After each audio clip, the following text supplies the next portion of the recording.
গালে সজোরে থাপ্পড় পড়ার সাথে সাথে সব যেন ঝাপসা দেখল হিমি। পানি টলমল চোখে তাকালো হিমি তার বাবা হাফিজ আলমের দিকে। হাফিজ আলম মেয়ের দিকে ঘৃণা নিয়ে তাকিয়ে আছে। তারই পাশে শহরের মেয়র শাহাদাত হোসেন অভিক বসে আছে। হাফিজ আলম নাক ছিটকে বলে, ছি, এমন মেয়ে আমার কেন হলো? এর থেকে নিঃসন্তান হয়ে থাকতাম ভালো হতো, অন্তত পক্ষে মান সম্মান হারানোর ভয় থাকতো না। বাবার এমন কথা শুনে হিমির বুকে তীরের মতো বিঁধল। অভিক ডোন্ট কেয়ার ভাব নিয়ে বসে আছে সেখানে।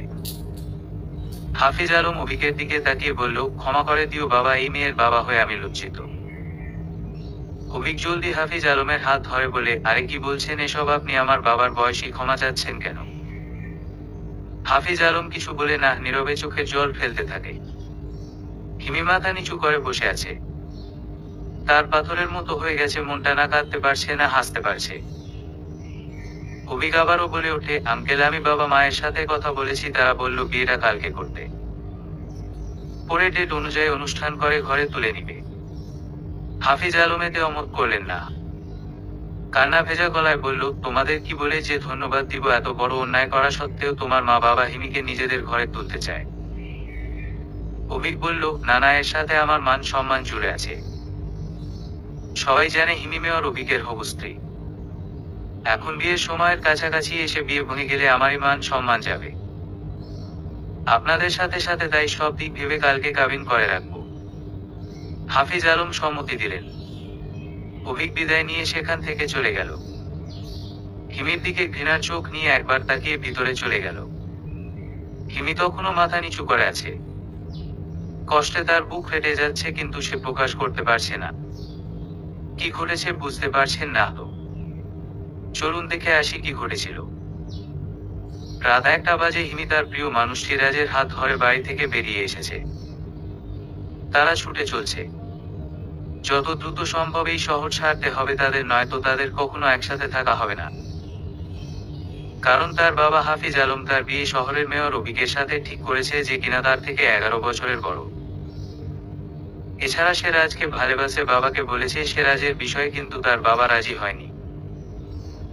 অভিককেও বলেছিল, কিন্তু সে প্রত্যয় দেয়নি। হঠাৎই কতগুলো গাড়ি রাজ আর হিমিকে ঘিরে ফেলে। গাড়িগুলো থামতেই গাড়ি থেকে বেরিয়ে আসে অভিক। অভিককে দেখে থমকে যায় হিমি, সে যেতে চায় না। অভিক এসে সজোরে রাজের গালে থাপ্পড় মেরে বলে, শাহাদাত হোসেন, অভিকের হবু বউকে নিয়ে পালাচ্ছিস? 2 মিনিটের ভিতর তোকে এখানে যেন আর দেখতে না পাই। অভিকের কথায় হিমি রাজের হাত শক্ত করে ধরে বলে, সে যাবে না, আমরা একে অপরকে ভালোবাসি। অভিক হালকা হাসলো হিমির কথায়। ঘাড় কাত করে হিমির দিকে তাকিয়ে বলল, তোমার ভালোবাসার আরেক রূপ দেখাই। হিমি ভ্রু কুঁচকে তাকালো। অভিক এক ব্যাগে কিছু টাকা দিয়ে বলে, যা হিয়াস কর আর হিমিকে আমার হাতে দিয়ে যা। রাজ রূপ দৃষ্টি নিয়ে টাকাগুলোর দিকে তাকায় তো একবার হিমির দিকে। হিমি তার দিকে তাকিয়ে আছে। রাজ হিমির হাত থেকে নিজের হাতটা ছাড়িয়ে নিয়ে বলে, স্যার, আপনার বউ, আপনি বুঝে নিন, আমাকে টাকাগুলো দিয়ে দিন। হিমি স্তব্ধ হয়ে যায়। এক দৃষ্টিতে তাকিয়ে থাকে রাজের দিকে। রাজ টাকাগুলো নিয়ে সেখান থেকে চলে যায়। রাজ চলে যেতেই অভিক উচ্চস্বরে হেসে ওঠে।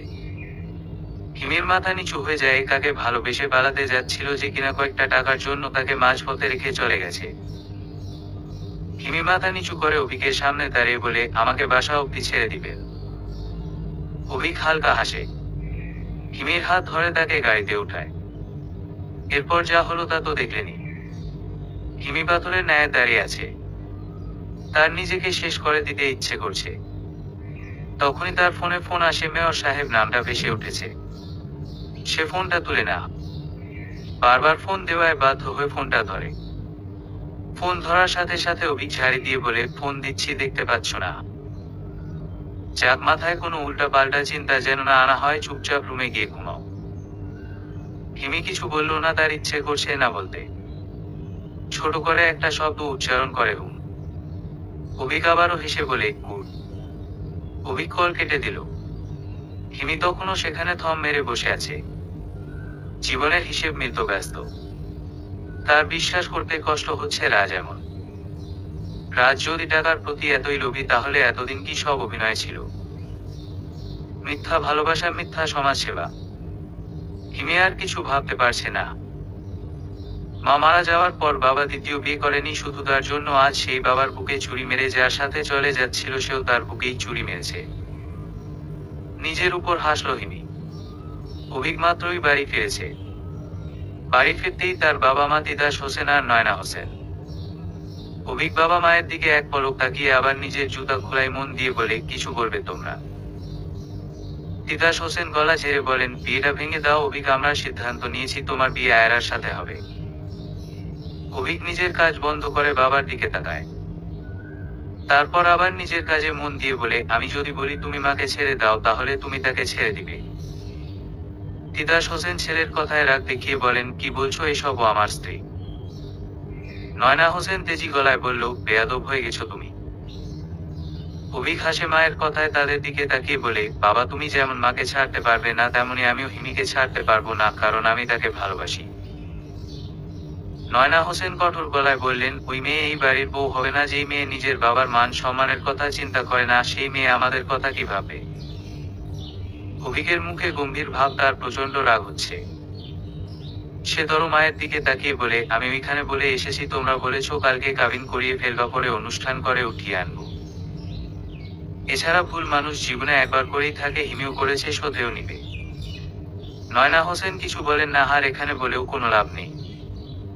অভিক মুখ দিয়ে যেহেতু বলে দিয়েছে সে এখানে বিয়ে করবে তো করবেই। নয়না হোসেন ভালোই বুঝতে পারেন যে সে চরম বেয়াদবের মা। তিতাস হোসেন স্ত্রীর কাঁধে হাত দিয়ে তাকে শান্ত হতে বলে। নয়না হোসেন আর কিছু না বলে চলে যায়। তিতাস হোসেন ছেলের মুখপানে তাকিয়ে চলে যান। তারা চলে যেতেই স্বস্তির নিঃশ্বাস ছাড়ে অভিক। নিজের রুমের বারান্দায় দাঁড়িয়ে আছে হিমি। চারদিকে সবকিছু বিষাদ লাগছে। চোখ দুটো প্রচন্ড জ্বালা করছে। সে একবার পিছন ঘুরে তার বাবার রুমের দিকে তাকায়। এবার খুব সাহস করে সে বাবার রুমের দিকে এগিয়ে যায়। দরজায় টোকা দিয়ে বলে, বাবা। হিমি কিছুক্ষণ দাঁড়িয়ে থাকে, কোনো উত্তর আসে না। হিমি তার বাবার দরজার সামনেই বসে পড়ে কান্না করতে করতে বলে, বাবা ক্ষমা করে দাও, আর হবে না এই ভুল, তুমি যা বলবে তাই শুনবো। তবুও দরজা খুলে না। হিমি সেখানে বসেই কাঁদতে কাঁদতে থাকে। দরজার অপর প্রান্তে হাফিজ আলমও কাঁদছেন। প্রাণপ্রিয় মেয়েকে মেরে সেও শান্তি পাচ্ছেন না। কিন্তু হিমি যে ভুল করেছে তার জন্য এতটুকু শাস্তি তো তার প্রাপ্য। হিমি সেখানে বসেই ঘুমিয়ে যায়। হিমি ঘুমিয়ে যাওয়ার পর হাফিজ আলম দরজা খুলেন, মেয়ের শরীরে চাদর জড়িয়ে দেয়, মাথার নিচে বালিশ দিয়ে কপালে চুমু খেয়ে বলে, কেন করলি এমন মা? আমি কি কোনোদিন তোর কোনো ইচ্ছে অপূর্ণ রেখেছি? ছেলেটা ভালো না দেখেই আমি দিতে চাইনি তোকে ওই ছেলের হাতে তুলে দিতে। হাফিজ আলম মেয়ের মাথায় কিছুক্ষণ হাত বুলিয়ে দিয়ে সেখান থেকে চলে যান। সকাল 9টা বাজে হিমির ঘুম ভেঙে যায়। সে দেখে যে সে ফ্লোরে শুয়ে আছে, শরীরে চাদর জড়ানো। হালকা হাসে সে, তার বাবা তাহলে দরজা খুলেছিল। হিমি উঠে চলে যায়, ফ্রেশ হতে চলে যায়। হিমি ফ্রেশ হয়ে এসে রান্নাঘরের দিকে যায়, সেখানে গিয়ে দেখে তার বাবা নিজের খাবার নিজে বানাচ্ছে। হিমি গিয়ে বলল, আমাকে ডাক দিতে, আমি বানিয়ে দিতাম। হাফিজ আলম কিছু বললেন না, মেয়েকে পাশ কাটিয়ে নিজের রুমে চলে গেলেন। হিমি অসহায় চোখে বাবার যাওয়ার পানে তাকিয়ে রইল। তার যে খুব ইচ্ছে করছে বাবার সাথে কথা বলতে, কিন্তু বাবা যে তার সাথে কথাই বলছে না। দীর্ঘশ্বাস ফেলল হিমি। অভিক রেডি হচ্ছে, তাকে একটা কাজে যেতে হবে, সেখান থেকে সে হিমিদের বাসায় যাবে। তিতাস হোসেন আর নয়না হোসেন আগেই চলে যাবে। তিতাস হোসেন ছেলের রুমে আসে। রুমে এসে দেখে অভিক রেডি হচ্ছে। বাবাকে দেখে অভিক তার দিকে তাকিয়ে বলে, কিছু বলবে? তিতাস হোসেন ভিতরে ঢুকে বিছানায় বসে বলেন, হুম, বলার ছিল কিছু। আমি ডিসিশন নিয়েছি, যেহেতু তুই হিমিকেই বিয়ে করবি তাহলে আজই তুলে নিয়ে আসবো হিমিকে। অভিক বলল, কাল বলছিলে এই মেয়েকে বউ করে আনবে না, আর আজ তুলে নিয়ে আসতে চাইছো যে? তিতাস হোসেন বললেন, আমার হিমিকে বউ করতে আপত্তি নেই, কিন্তু বুঝিসই তো তোর মা যা রাগী, তাল মেলাতে হয়। বাবার কথায় অভিক হাসল। তিতাস হোসেনও হাসলেন। নয়না হোসেন আড়ালে থেকে সব শুনলেন। সব শুনে বাঁকা হাসলেন। হাফিজ আলম রুমে বসেছিলেন, তখন কল আসে অভিকের। হাফিজ আলম কল রিসিভ করেন। হ্যাঁ বাবা বলো। অভিক বলল, আসলে আঙ্কেল, আমরা সিদ্ধান্ত নিয়েছি যে আজকে আমরা হিমিকে নিয়ে আসব। আপনি কি বলেন?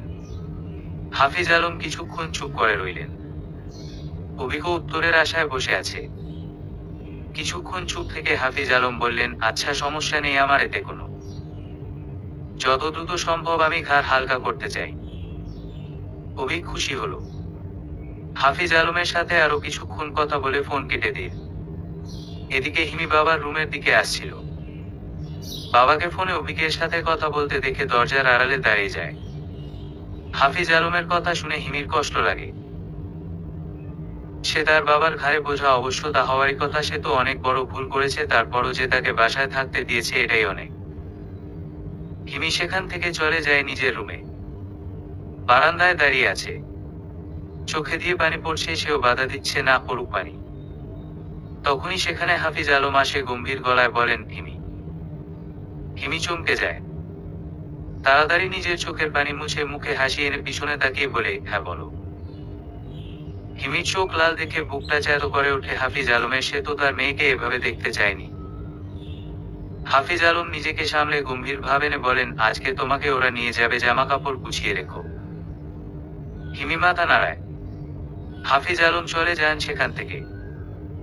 হাফিজ আলমের যাওয়ার পানে তাকিয়ে থাকে হিমি। বিয়েটা পারিবারিক ভাবে সম্পন্ন হয়েছে হিমি আর অভিকের। নয়না হোসেন হিমির সাথে স্বাভাবিক আচরণই করছে, তবে তিতাস হোসেন সন্দেহে চোখে বারবার তাকাচ্ছে নয়না হোসেনের দিকে। এবার হিমি যাওয়ার পালা। হাফিজ আলম অভিকের হাত ধরে বলেন, বাবা ওকে দেখে রেখো, বোঝার বয়স ওর হয়নি। এর তো আসলে মা নেই, তো তাই শিখাতে পারেনি কেউ, আমি তো অফিসের জন্য এত সময় দিতে পারিনি। অভিক হাফিজ আলমের হাতের উপর হাত রেখে আশ্বস্ত করে বললেন, চিন্তা করবেন না, সব ঠিক হয়ে যাবে। হাফিজ আলম নিশ্চিন্ত হলেন। নয়না হোসেনের এগুলো সব বিরক্ত লাগছে। সে তো হিমিকে কখনোই শান্তিতে থাকতে দিবে না। তারা বেরিয়ে পড়ল অভিকদের বাসার উদ্দেশ্যে। হিমি বাসা থেকে আসার সময় একটু কান্না করে নাই, খুব অভিমান হয়েছে তার। অভিকের রুমে বসে আছে হিমি, খুব একটা সাজানো হয়নি, ঘর হালকা সাজিয়েছে। হিমি চারদিকে চোখ ঘুরিয়ে রুমাটা দেখতে লাগলো। রুমটা বেশ বড়, জিনিসপত্র সাজানো দেখে মনে হচ্ছে অভিক বেশ শৌখিন, কিন্তু সে তো নয়। তার তো ঘর এলোমেলো করে রাখতে ভালো লাগে। এগুলো ভাবছিল সে, তখন দরজা ঠেলে অভিক ভিতরে ঢুকে। হিমিকে বিছানায় গুটিসুটি মেরে বসে থাকতে দেখে হাসে সে। এগিয়ে গিয়ে হিমির মুখোমুখি হয়ে বসে। হিমি নিচের দিকে তাকিয়ে বলে, আমাকে বিয়ে করলেন কেন মেয়র সাহেব, যেখানে জানেন আমি অন্য একটা ছেলের সাথে সম্পর্কে ছিলাম, তার সাথে পালিয়েও যাচ্ছিলাম। হিমির কথায় হাসে অভি। মুখে হাসি বজায় রেখে বলে, তোমার মুখের এই মেয়র সাহেব ডাকটা সারা জীবন শোনার জন্য। হিমি হালকা কপাল কুঁচকায়। সে তার কাঙ্ক্ষিত উত্তর পায়নি। ও যেটা জানতে চেয়েছে সেটা অভিক তাকে বলেনি। হিমি মাথা নিচু করে বসে আছে তখনও। অভিক এক ধ্যানে তাকিয়ে তার প্রেয়সীকে দেখছে। অভিকের এভাবে তাকানোতে অস্বস্তি হচ্ছে হিমির। ব্যাপারটা বুঝতে পেরে অভিক চোখ সরিয়ে নিয়ে বলে, যাও ফ্রেশ হয়ে আসো, কান্না করে তো কাজল পুরোটা ল্যাপটে ফেলছো, ভূতের মতো দেখা যাইতাছে। হিমি চোখ বড় বড় করে অভিকের দিকে তাকায়। তাকে ভূত বললেও কত বড় সাহস এই লোকটার। হিমি বলল, কি আমি ভূত? অভিক ডোন্ট কেয়ার ভাব নিয়ে বলল, ইয়েস, যাও ফ্রেশ হয়ে এসো। হিমি কিছু বলে না, গাল ফুলিয়ে পাশ কাটিয়ে চলে যায় সেখান থেকে। ও চলে যেতেই অভিক হেসে বলে উঠে, আমার ফুলি পিঠা। নয়না হোসেন মাথা নিচু করে বসে আছে। তার রাগ হচ্ছে হিমির উপর, প্রচন্ড রাগ হচ্ছে। এই মেয়ের জন্য সে তার ভাগ্নিকে ছেলের বউ করে আনতে পারল না। মনে মনে আওড়ালেন, এই মেয়েকে তো আমি বিদায় করেই ছাড়ব। তিতাস হোসেন বউকে তীক্ষ্ণ নজরে পর্যবেক্ষণ করছেন। তার মনে কি চলছে তা বোঝার চেষ্টা করছেন, কিন্তু তিনি বরাবরের মতো বুঝতে ব্যর্থ। তবে এতটুকু বুঝেছেন যে কিছু একটা চলছে, তবে সেটা ভালো নয়। তিতাস হোসেনকে এভাবে তাকিয়ে থাকতে দেখে নয়না হোসেন চোখ ছোট ছোট করে বললেন, এইভাবে তাকিয়ে আছো কেন? তিতাস হোসেন কোনো বনিতা না করে সরাসরি জিজ্ঞেস করলেন, মনে মনে কি প্যাচ পাকাচ্ছ? নয়না হোসেন অবাক হওয়ার ভান করে বলে, ওমা, আমি আবার কি প্যাচ পাকাচ্ছি? নয়না হোসেনের অভিনয় বুঝতে পারেন তিতাস হোসেন। এতটুকুও বুঝতে পারেন যে হিমিকে তাড়ানোর প্ল্যান করছে, কিন্তু কেন তা বুঝতে পারলেন না। তিতাস হোসেন বললেন, এতটা অভিনয় করো না, আমি জানি কিছু প্ল্যান করছো তুমি। নয়না হোসেন হেসে বললেন, প্ল্যান তো করছি, বুঝেছই তো। তিতাস হোসেন চোখ পাকিয়ে বললেন, একদম হিমির কিছু করবে না। নয়না হোসেন কান্না স্বরে বলতে লাগলেন, তুমি আমাকে এই চিনলে এতটা খারাপ ভাবো? হিমির সাথে আমি কেন কিছু করব, ও তো আমার মেয়ের মতো। তিতাস হোসেন দীর্ঘশ্বাস ফেলেন। তিনি বিরক্ত হলেন নয়না হোসেনের অভিনয়, কিন্তু কিছু বলল না, ছোট করে বলে উঠলেন, সরি। বারান্দায় দাঁড়িয়ে আছে অভি। হিমি চুপি চুপি চুরের মতো গিয়ে অভিকের পিছনে দাঁড়িয়ে আছে। হিমির উপস্থিতি বুঝতে পেরে ঠোঁট মেলিয়ে হাসে। সামনের দিকে তাকিয়ে বলে, কিছু বলবে হিম? হিমি মুখ ফুলিয়ে বলে, আমার নাম হিম না হিমি। অভিক আবারও হাসল সামনের দিকে তাকিয়েই বলে, আমি তোমাকে হিম বলেই ডাকবো। হিমি এই বিষয়ে আর কিছু বলে না, আবারও মাথা নিচু করে বলে, থ্যাংক ইউ।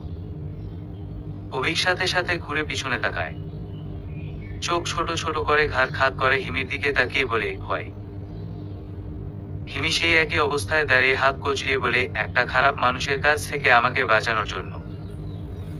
অভিক হিমির কপালে 2 আঙুল দিয়ে ধাক্কা দিয়ে বলে, বুঝলে তবে। ধাক্কার ফলে হিমি একটু পিছিয়ে যায়। অভিক বলল, যাও ঘুমিয়ে পড়ো। হিমি কিছু বলল না, মাথা নাড়িয়ে চলে এলো ঘুমোতে। রাজের কথা মাথায় আসতেই সে ঝেড়ে ফেলে। তাকে আবারও নতুন করে জীবন শুরু করতে হবে। সে এখন অন্য কারো স্ত্রী। এগুলো ভেবে শুয়ে পড়ে ঘুমাতে। ঘুম থেকে উঠে ফ্রেশ হয়ে নিচে আসে হিমি। পরনে কলাপাতা রঙের সিল্কের শাড়ি, চুল খোলা। অভিক টেবিলে বসে ব্রেকফাস্ট করছিল, স্যান্ডউইচ মুখে দিতে দিতে সিঁড়ির দিকে তাকাতেই সেখানে থমকে যায়। এই কালারের শাড়িতে হিমিকে অপরূপা লাগছে। স্যান্ডউইচটা টেবিলে রেখে বুকের বা পাশে হাত রেখে বলে, হাই দিল মে ছুট লাগ গয়া। পাশে তিতাস হোসেন বসেছিলেন। ছেলের এমন কথা শুনে কেসে উঠলেন।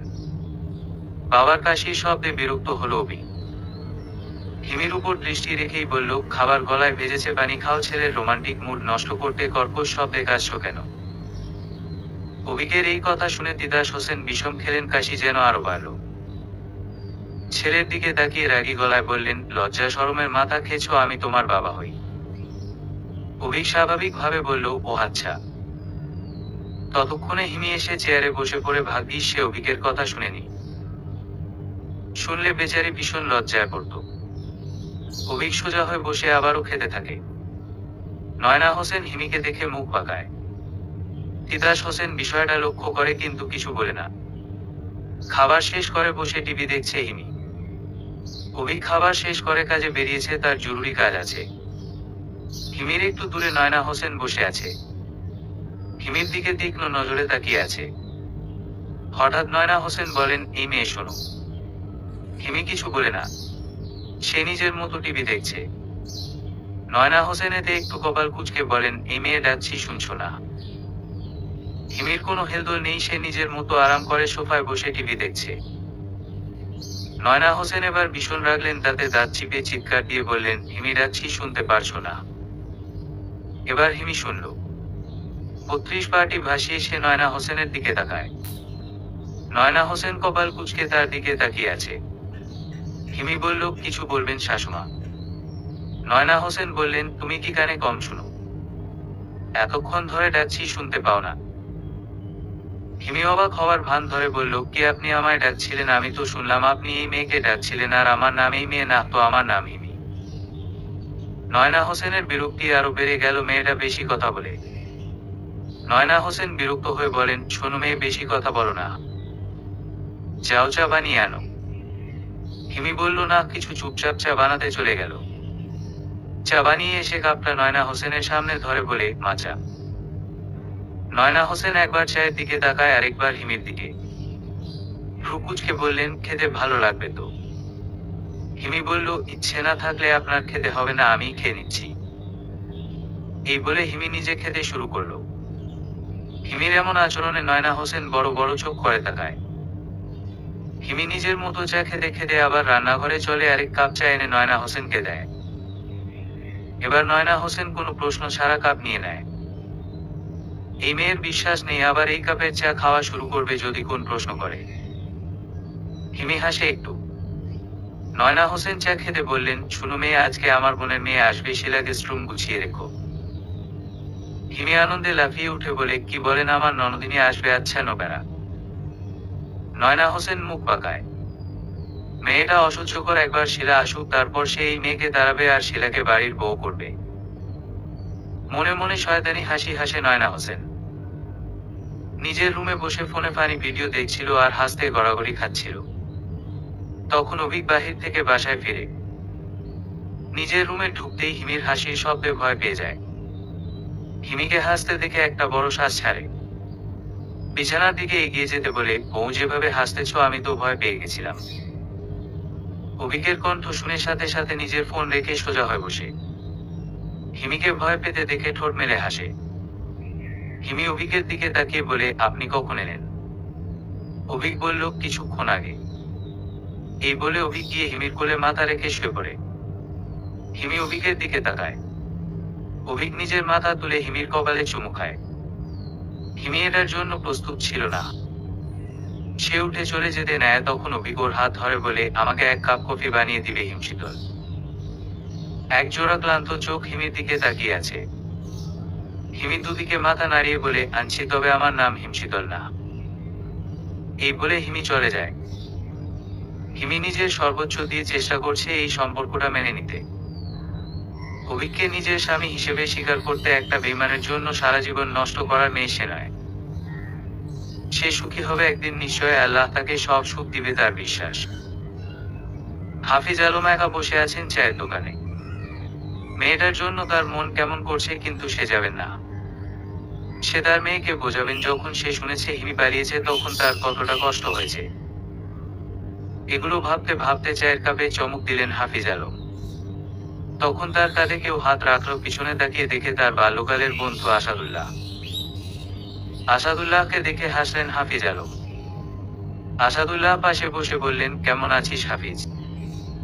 হাফিজ আলম আরেকটা চায়ের অর্ডার দিয়ে আসাদুল্লাহকে বললেন, ভালো আছি, তুই কেমন আছিস? আসাদুল্লাহ বন্ধুর পিঠে হাত রেখে বললেন, ভালো। হিমিমা কেমন আছে? হাফিজ আলম বললেন, এই তো ভালো, বিয়ে হয়েছে তার। আসাদুল্লাহ অবাক হয়ে বললেন, কি বলিস, হিমিকে বিয়ে দিয়ে দিছিস? হাফিজ আলম মাথা নেড়ে হ্যাঁ বললেন। আসাদুল্লাহের যেন মন খারাপ হয়ে গেল। তিনি আশেপাশে তাকিয়ে বললেন, আজ আসিরে পরে কথা হবে। হাফিজ আলমকে কিছু বলার সুযোগ না দিয়ে আসাদুল্লাহ উঠে চলে গেলেন। হাফিজ আলম কিছু বুঝতে না পেরে আসাদুল্লাহের যাওয়ার পানে তাকিয়ে রইল। হিমি রান্নাঘরে সার্ভেন্টদের হেল্প করছিল রান্নার কাজে। ঘড়িতে তখন বিকেল 5টা বাজে। বাসার কলিং বেল বেজে ওঠে। হিমি নিজের হাত ধুয়ে শাড়ির আঁচলে হাত মুছতে মুছতে গিয়ে দরজা খুলে দেখে একটা মেয়ে দাঁড়িয়ে আছে। পরনে 3 পিস, গায়ের রং শ্যামলা, হাইটে হিমির থেকে একটু খাটো হবে।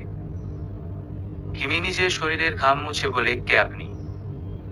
মেয়েটা হিমির প্রশ্নের উত্তর না দিয়ে হিমিকে উল্টা প্রশ্ন করে বলে, হু আর ইউ? হিমি ভ্রু কুঁচকে উত্তর দিতে যাবে তখনই নয়না হোসেন এসে হিমিকে সরিয়ে মেয়েটাকে জড়িয়ে ধরে। নয়না হোসেন মেয়েটাকে বলেন, কেমন আছো শিলা?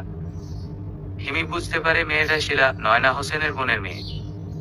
তার একে অপরের ভালো মন্দ জিজ্ঞেস করে। তারপর নয়না হোসেন শিলাকে নিয়ে হিমিকে পাশ কাটিয়ে চলে যায়। যাওয়ার আগে বলে যায় উপরে শিলার জন্য নাস্তা পাঠাতে। ওরা চলে যেতেই হিমি মুখ বাঁকিয়ে নয়না হোসেনের কথাটা ভেঙাল। শিলা একটু পর পর পানি খাচ্ছে, কিন্তু ঝাল যেন তার কমছে না। হিমি তাকে দেখে হাসছে। ঝালে মুখ লাল হয়ে গেছে শিলার। কি হয়েছে বুঝতে পারছেন না তো? তাহলে চলুন দেখি কি হয়েছিল। কিছুক্ষণ আগে হিমি সোফায় বসে ফোন টিপছিল কোনো কাজ না থাকায়। তখন সেখানে শিলা এসে একটু দূরে বসে। হিমি একবার শিলার দিকে তাকিয়ে আবার ফোনে মনোযোগ দেয়। শিলা আয়েশ করে বসে বলে, হিমি আমার জন্য চা করে নিয়ে আসো 1 কাপ। হিমি এক ভ্রু উঁচু করে শিলার দিকে তাকায়। শিলা হিজের মধ্যে বসে নখে নেইল পালিশ দিচ্ছে। হিমি বলল, কি বললে? শিলা নেইল পালিশ দেওয়া থামিয়ে বলে, বলেছি 1 কাপ চা করে আনতে আমার জন্য। হিমি মাথা নাড়িয়ে বলল, উহুয়ের আগে কি বললে? শিলা স্বাভাবিক ভাবে বলল, কেন হিমি? হিমি বলল, আমি বয়সে এবং সম্পর্কে তোমার বড়। শিলা ডোন্ট কেয়ার ভাব নিয়ে বলল, হু কেয়ারস? হিমি জ্বালাময় হাসি দিয়ে চলে গেল। শিলা হালকা হেসে ফোন ঘাঁটতে শুরু করে। আহা, সে হিমিকে জব্দ করছে ভাবতেই খুশি খুশি লাগছে। হিমি 20 মিনিট পর চা নিয়ে ফিরে আসে। রান্নার যত মশলা আছে সব দিয়ে দিছে, চায়ে কালারের জন্য মরিচের গুঁড়ো অনেক বেশি দিয়েছে। সেরা চা নিয়ে কালার দেখে বলে, এমন কালার কেন? হিমি বলল, আরে এটা আমার স্পেশাল চা, খেয়ে দেখো সেই মজা তোমার। অভিক ভাইয়া তো এই চায়ের জন্য পাগল। সেরা বলল, কি অভিক এটা পছন্দ করে? হিমি মাথা নাড়িয়ে হ্যাঁ বলল। সেরা খুশি হয়ে খেতে শুরু করে। এক চমক মুখে দিতেই ঝালে তার মুখ পুড়ে যাচ্ছিল, তাও সে পুরোটা খেলো, অভিকের পছন্দ বলে কথা। কিন্তু খাওয়া শেষে সেরার অবস্থা খারাপ, সাথে পেটও খারাপ হয়ে গেছে, একটু পর পর ওয়াশরুমে যাচ্ছে। অভিক নিজের অফিসে বসেছিল, তখন সেখানে রাজ আসে। অভিক ভ্রু কুঁচকে রাজের দিকে তাকায়। রাজ সোজা এসে অভিকের সামনে বসে পড়ে। অভিক ভ্রু কুঁচকে বলল, তুমি এখানে? রাজ বলল, স্যার আসলে কি হয়েছে, আমার বাবা মানে হিমির বাবার বন্ধু, তা আমি জানতাম না। অভিক আবারও ভ্রু কুঁচকে বলল, তো এতে আমার কি করার আছে? রাজ এবার আয়েশ করে বসে বলে, আসলে স্যার হয়েছে কি, এখন আমার বাবা মানে আসাদুল্লাহ, উনি আমার যখন ছোট ছিলাম তখন থেকে হিমিকে আমার জন্য পছন্দ করে রেখেছিলেন, তাই এখন আমার হিমিকে চাই। অভিক রেগে গেল। চেয়ার ছেড়ে উঠে রাজের নাক বরাবর একটা ঘুষি মারল। রাজের নাক থেকে রক্ত বের হতে থাকে। রাজ উঠে রক্তটা মুছে নিয়ে বলল, আমি যে কোনো মূল্যে হিমিকে আমার করব। অভিক বাঁকা হেসে ঘাড় খাত করে বলে, তুই হিমিকে পাবি তো দূরের কথা, আমার হিমির কাছেও যেতে পারবি না। রাজ বলল, দেখা যাক। রাজ সরে গেল।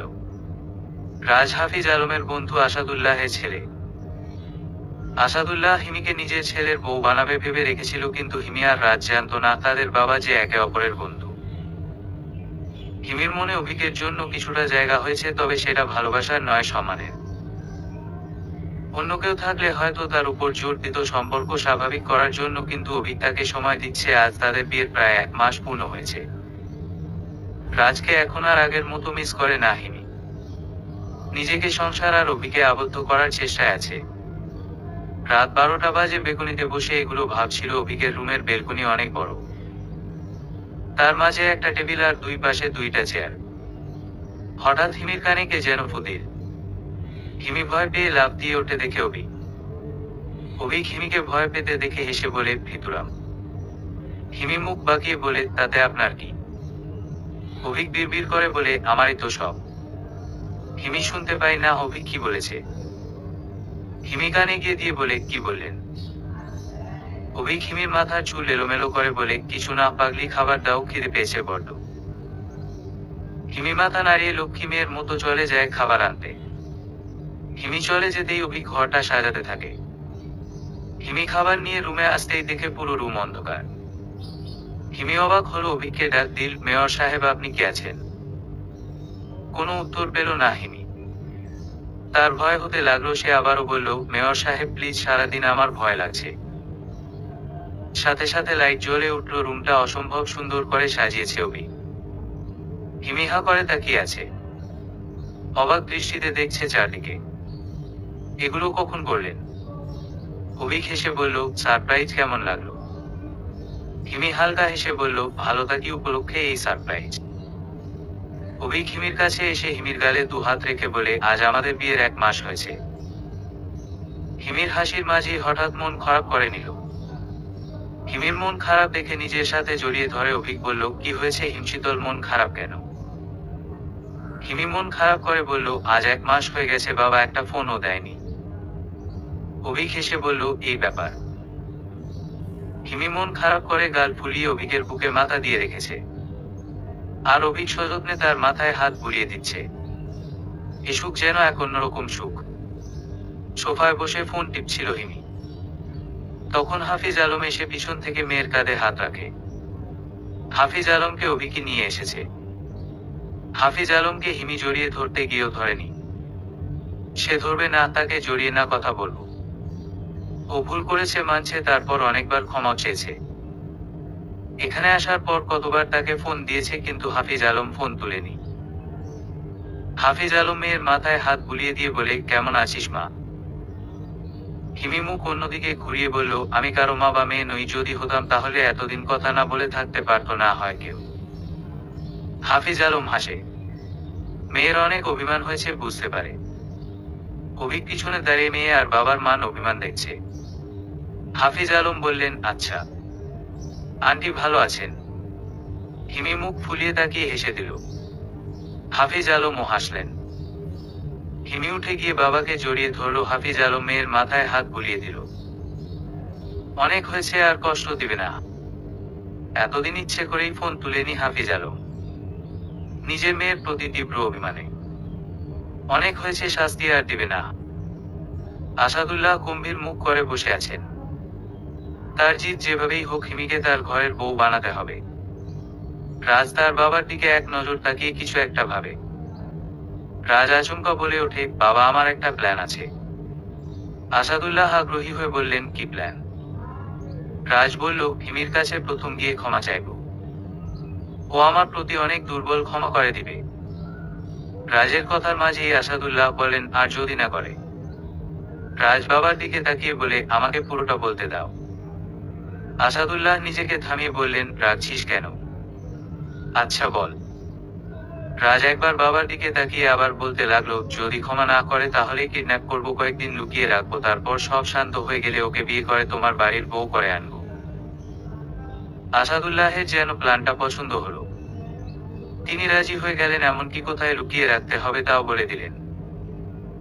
হিমি অভিকের প্রতি দিন দিন দুর্বল হয়ে যাচ্ছে। অভিকের আচরণ, তার প্রতি যত্নশীল হিমিকে অভিকের প্রতি দুর্বল করে দিচ্ছে। অভিক ক্লান্ত শরীর নিয়ে বাসায় ফিরে রুমে ঢুকে। রুমে এসে দেখে হিমি ঘুমিয়ে আছে। অভিক যায় হিমির কাছে। ঘুমন্ত হিমিকে যেন অসাধারণ লাগছে তার কাছে। হিমির কপালে ও ঠোঁটে চুমু খায় অভিক। হিমি কেঁপে ওঠে। পিটপিট করে চোখ খুলে দেখে অভিক। হিমি সাথে সাথে উঠে বসে জিজ্ঞেস করে, কখন আসলেন? অভিক ক্লান্ত শরীর হিমির উপর হেলিয়ে দিয়ে বলে, এই তো কিছুক্ষণ হলো। হিমি অভিককে টেলে বলল, উঠুন, খাবার নিয়ে আসি আপনার জন্য। আপনি ফ্রেশ হন গিয়ে। অভিক উঠল না। হিমিকে শক্ত করে জড়িয়ে ধরে বলে, একটু থাকি। হিমি আর কিছু বলে না। অভিকের মাথায় হাত বুলিয়ে দিতে থাকে। সে যে ধীরে ধীরে অভিককে ভালোবাসতে শুরু করেছে তা বেশ বুঝতে পারছে সে। হিমির চিন্তা ভাবনার আচমকা অভিক বলে উঠল, ভালোবাসো আমায়? আমাকে কি তোমার করে নিবে? হিমি এই প্রশ্নের জবাব দেয় না, বরং কথা ঘুরিয়ে বলে, কাল ঘুরতে নিয়ে যাবেন। অভিক কিছু বলল না, উঠে ফ্রেশ হতে চলে গেল। তার মন খারাপ হয়ে গেল। সে ভেবেছিল হিমি বলবে যে সে তাকে ভালোবাসে। এই কয়দিনে তার প্রতি এক অন্যরকম অনুভূতি জন্ম হয়েছে। হয়তো হিমি তাকে ভালোবাসে না, জোর করে কখনো ভালোবাসা হয় না। হিমিকে তার মুক্ত করে দেওয়া উচিত। অভিক চলে যেতেই হিমি ঠোঁট মেলিয়ে হাসল। বেচারা ভাবছে হয়তো হিমি তাকে ভালোবাসে না। সকাল 7টা থেকে পার্কে বসে আছে রাজ। সে গোপনে জানতে পেরেছে আজ অভিক আর হিমি এই পার্কে আসবে। রাগ বিরক্তি গলায় বলে, ধ্যাত এখনো আসছে না কেন? রাজের অপেক্ষার অবসান ঘটিয়ে কিছুক্ষণের মধ্যে সেখানে উপস্থিত হয় হিমি আর অভিক। হিমি অভিককে কিছু বলতে চাইছে কিন্তু পারছে না। তখন হুট করে অভিকের ফোন বেজে ওঠে। সে অন্যদিকে চলে যায়। এটারই সুযোগে ছিল রাজ। রাজ এসে হিমির সামনে দাঁড়ায়। হিমি রাজকে দেখে চমকে যায়, মুখ ঘুরিয়ে নেয়। আশেপাশে তাকিয়ে রাজ বলল, হিমি আমায় ক্ষমা করে দেও। হিমি হেসে বলল, আপনি ক্ষমা কেন চাইছেন? রাজ বলল, তোমার কোনো রাগ নেই আমার প্রতি। হিমি অবাক হওয়ার ভান করে বলে, আপনার উপর আমার কেন রাগ থাকবে? কে আপনি? আর সরুন এখান থেকে, আমার স্বামী চলে আসবে এখন। রাজ মাথা নিচু করে চলে আসে সেখান থেকে। আজ তার ভুলের জন্যই হিমি তাকে ভালোবাসে না। অভিক কথা বলা শেষ করে এসে দেখে হিমি নেই সেখানে। অভিক চারদিকে পাগলের মতো খুঁজে কিন্তু হিমিকে কোথাও পায় না। কোথায় গেল হিমি? কোথায় পাবে তাকে? বাতাসের মতো দ্রুত ছড়িয়ে গেছে যে শহরের মেয়রের স্ত্রী কিডন্যাপ হয়ে গেছে। বিভিন্ন চ্যানেলে বিভিন্ন কথা বলছে। কোনো চ্যানেলে বলছে, তবে কি মেয়রের স্ত্রী তার পুরনো প্রেমিকের সাথে পালিয়ে গেছে? এটা শুনে অভিক চমকায়। আন্দাজ করতে পারে কে হিমিকে কিডন্যাপ করেছে। অভিক এতক্ষণ সোফায় বসে ভাবছিল হিমিকে কোথায় নিয়ে গেছে, কারা কিডন্যাপ করেছে। তার পাশে শিলা বসে সান্ত্বনার বাণী শোনাচ্ছিল আর টিভির খবর দেখাচ্ছিল অভিককে। অভিক বিরক্ত হলেও কিছু বলেনি। আচমকা অভিক উঠে দাঁড়ায়। শিলা চমকে অভিকের দিকে তাকায়। অভিক পিছনের গেট দিয়ে বেরিয়ে যায়। অভিকে শিলা অনেকবার ডাকে। সামনের গেটে সকল মিডিয়ার লোক থাকায় তাকে পিছনের গেট দিয়ে যেতে হলো। রাজা আর আসাদুল্লাহ বসে ওয়াইন খাচ্ছিল, তখন তাদের কলিং বেল বেজে ওঠে। রাজ গিয়ে দরজা খুলে দেখে অভিককে দেখে চমকে ওঠে রাজ। তবুও নিজেকে স্বাভাবিক রেখে বলে, আরে স্যার, আপনি ভিতরে আসুন। আসাদুল্লাহ ওয়াইনের বোতল লুকিয়ে বলপন, কে এসেছে রে? রাজ একটু জোরে বলল, বাবা হাফিজ আলম আঙ্কেলের মেয়ের জামাই, এই শহরের মেয়র। রাজ দরজা থেকে সরে দাঁড়ায়। অভিক পুরো স্টাইলের সাথে ভিতরে ঢুকে সোফায় পায়ের ওপর পা তুলে বসে। রাজ ভ্রু কুঁচকে তাকায় অভিকের দিকে। অভিকের মনে কি চলছে সেটা বোঝার চেষ্টা করে, কিন্তু সে ব্যর্থ। স্যার, হিমিকে কিডন্যাপ হয়েছে, খবরটা শুনে আমার সত্যিই অনেক খারাপ লাগছে। রাজ মুখটা দুঃখী দুঃখী করে বলল। রাজের কথায় অবাক হওয়ার ভান করে বলল, কি বলো, হিমি আবার কখন কিডন্যাপ হলো? রাজ চমকে গেল। অতি চালাকি করতে গিয়ে ধরা না খেয়ে যায়। আর অভিক এত শান্তই বা কি করে? রাজকে ভাবাচ্ছে। রাজ আমতা আমতা করে বলল, খবরে দেখাচ্ছে যে। অভিক এবার হালকা হাসল। সোফায় হেলান দিয়ে আরাম করে বসল। রাজ কৌতূহল নিয়ে তাকিয়ে আছে। মনে মনে তার ভীষণ ভয় লাগছে। যাই হোক না কেন, মেয়রের বউকে কিডন্যাপ করেছে। হ্যাঁ, রাজই কিডন্যাপ করেছে। অভিক হাসি বজায় রেখে বলে, আরে না, তুমি ভুল খবর শুনেছো। আর মিডিয়ার লোক জানি তো ছোট ঘটনাকে অনেক বড় করে সাজায়। হিমি তো বাসায় আছে। রাজের সন্দেহ হলো। হিমিকে কি পেয়ে গেছে অভিক? রাজ ওয়াশরুমে যাওয়ার নাম করে অভিকের সামনে থেকে চলে গেল। রাজের যাওয়ার পানে তাকিয়ে মুচকি হাসলে অভিক। রাজ আড়ালে গিয়ে তার লোকদের মধ্যে একজনকে কল দিল। জি স্যার, বলেন। রাজ চিন্তিত গলায় বলল, মেয়েটা কোথায়? লোকটা বলল, এখানেই আছে, অজ্ঞান। রাজ স্বস্তির নিঃশ্বাস ছাড়ল। চোখটা বন্ধ করে লম্বা শ্বাস নিয়ে বলে, চারদিকে নজর রেখো আর মেয়েটার উপরও। রাজ ফোন কেটে দিল। এসে দেখে অভিক সেই আগের স্টাইলে বসে আছে, তবে এবার বাবার মাথায় বন্দুক ঠেকিয়ে রেখেছে অভিক। রাজ ভয় পেয়ে বলল, স্যার কি করছেন? অভিক তেজি গলায় বলল, হিমি কোথায়? রাজ বলল, হিমি কোথায় আমি কি করে জানব? আপনার স্ত্রী, আপনি জানবেন। অভিক ঘাড় খাত করে বাঁকা হেসে বলে, একদম নাটক করবি না, তুই এইমাত্র ফোন দিয়ে হিমি আছে কিনা তার খবর নিয়েছিস। রাজও এবার জোরে জোরে হাসা শুরু করলো। অভিক আসাদুল্লাহের মাথায় বন্দুকটা আরো জোরে চেপে ধরল। আসাদুল্লাহ ভয় বলতে লাগলেন, আমাকে ছেড়ে দেন, আমি আপনার বাবার সমান। রাজ হাসি থামিয়ে অভিকের দিকে তাকিয়ে বলে, মিস্টার অভিক, আপনি আপনার স্ত্রীর আশা ছেড়ে দিন, আমার বাবার কিছু হলে আপনার স্ত্রীও যাবে। এবার অভিক বন্দুকটা সরিয়ে নিল আসাদুল্লাহের মাথা থেকে। আসাদুল্লাহ ছাড়া পেয়ে সাথে সাথে দূরে গিয়ে দাঁড়ান। রাজ বাঁকা হাসল। অভিক রাজের দিকে এক ভ্রু উঁচু করে বলে, পুচকে ছানা হয়ে বাঘের সাথে খেলতে এসেছো? রাজ ভ্রু কুচকে বলল, মানে? অভিক এবার আয়েশি ভঙ্গিতে বসে ঘাড় খাত করে রাজের দিকে তাকিয়ে বলে, হিমি এখন আমার কাছে। রাজ ভ্রু কুচকায় নিজের পকেট থেকে ফোনটা বের করে ওই লোকটাকে কল করে। কিন্তু লোকটা কল উঠায় না। রাজ আবার কল করে, কিন্তু উঠায় না কেউই। অভিক চোখ বন্ধ করে বলে, লাভ নেই, কল দিয়ে সবাই মাইর খেয়ে বেহুশ হয়ে গেছে। অভিক নিজের পকেট থেকে ফোনটা বের করে হাফিজ আলমকে কল দেয়। হাফিজ আলম সাথে সাথে কল রিসিভ করে চিন্তিত গলায় বলল, হ্যাঁ বাবা বলো, হিমির কোনো খোঁজ পেয়েছো? অভিক হেসে বলল, আরে ওইসব বাদ দিন, আপনি আপনার বন্ধুর বাসায় চলে আসেন। আজকে আমাদের দাওয়াত, এখানে দেরি না করে জলদি চলে আসুন। হাফিজ আলমকে আর কিছু বলতে না দিয়ে কল কেটে দেয় অভিক। হাফিজ আলম বিরক্ত হলো, এদিকে তার মেয়েকে খুঁজে পাওয়া যাচ্ছে না, আর ওইদিকে তার জামাই দাওয়াত খেতে গেছে, তাও তার বন্ধুর বাসায়। হাফিজ আলম না চাইতেও আসাদুল্লাহের বাসার উদ্দেশ্যে বেরিয়ে পড়ে। হিমি, অভিক আর হাফিজ আলম বসে আছে আসাদুল্লাহের বাড়িতে। রাজার আসাদুল্লাহ মাথা নিচু করে দাঁড়িয়ে আছে। অভিক ওদের দিকে ঝুঁকে বসে বলতে লাগলো, তোরা হয়তো ভাবছিস আমি কি করে জানলাম হিমি কোথায়। রাজ কিছু বলে না, ফ্যাল ফ্যাল করে তাকিয়ে থাকে। অভিক আবারও বলতে শুরু করলো, আমি যখন খবরে বলতে শুনলাম যে মেয়রের স্ত্রী কি তার প্রেমিকের সাথে আবারও পালিয়েছে, নাকি সত্যি কিডন্যাপ হয়েছে। তখনই না আমার মনে তোর কথাটাই আসে, কারণ তুই ছাড়া আর আমার ফ্যামিলি ছাড়া আর কেউ জানতো না যে হিমি একবার পালানোর চেষ্টা করছিল আর তার আদৌ কোন টমিক ছিল কিনা। আমার ফ্যামিলির কেউ জানাবে না, জানালে তুই জানিয়েছিস। যাক, এই জায়গায় একটা বোকামি করলি আর আরেকটা বোকামি করলি। আমি যখন তোকে কনফিউজড করছিলাম তখন তুই গিয়ে তোর লোকদের ফোন দিলি জানতে হিমি ওইখানে আছে কিনা। ব্যাস, তোর ওই নাম্বারের লোকেশন বের করতে ইজি হয়ে গেল, আর পেয়ে গেলাম হিমিকে। রাজা আর আসাদুল্লাহ একে অপরের মুখের দিকে তাকালো, তারপর দুজনই এসে তার পায়ে ধরে ক্ষমা চাইতে লাগলো। অভিক বাঁকা হসলে আবারে ঘাড় খাত করে বলে, তোদের এই অভিনয় বন্ধ কর। অভিক ধাক্কা দিয়ে সরিয়ে দিয়ে ওদের। হিমি আর হাফিজ আলমকে নিয়ে চলে গেল। শিলার গালে ঠাস করে একটা থাপ্পড় বসিয়ে দিল অভিক। রাগে ফুঁসছে সে।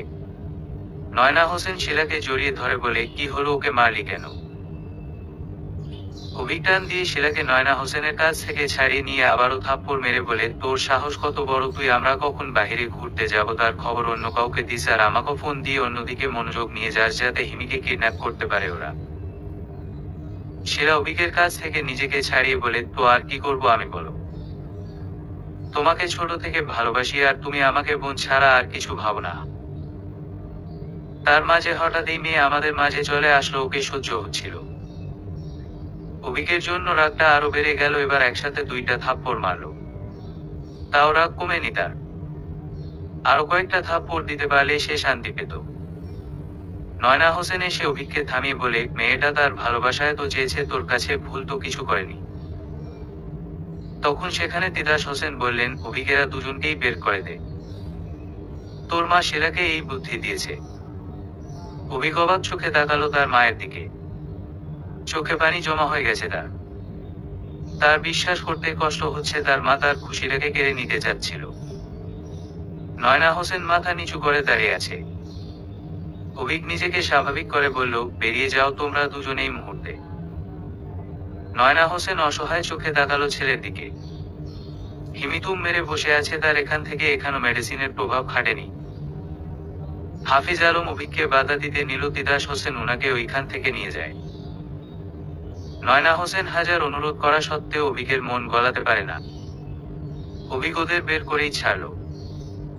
আজকে আবারও ধুমধাম করে হিমি আর অভিকের বিয়ে হয়েছে। হিমি এখন বাসর ঘরে বসে আছে। ওই ঘটনার 16 দিন হয়ে গেছে। ওই দিনের পর থেকে রাজার আসাদুল্লাহের খবর কেউ পায়নি, কোথায় গেছে কে জানে। তবে হিমির মনে হয় অভিকই ওদের ঘুম পড়েছে, কিন্তু সে এই ব্যাপারে অভিককে কিছু জিজ্ঞেস করে না। সেদিনের পর নয়না হোসেন ফিরে আসলেও শিলা এই বাড়িতে আসার কথা বলেনি বা ওদের সাথে কোন যোগাযোগ নেই। এসব ভাবতে ভাবতে দরজা খোলার সব দোকানে আসে তার। হিমি বুঝতে পারে অভিক এসেছে। অভিক এসে তার প্রেয়সীর পাশে বসে বলে, অবশেষে তুমি আমার প্রেয়সী হয়ে গেলে। হিমি ছোট করে উত্তর দিল, ঘুম। অভিক চোখ ছোট ছোট করে বলে, এত বড় ঘুমটা দিয়েছ কেন? হিমি কিছু বলে না। অভিক ঘুমটাটা সরিয়ে হয়ে যায়। তার বউকে তো অসাধারণ সুন্দর লাগছে। হিমি লজ্জা পায়।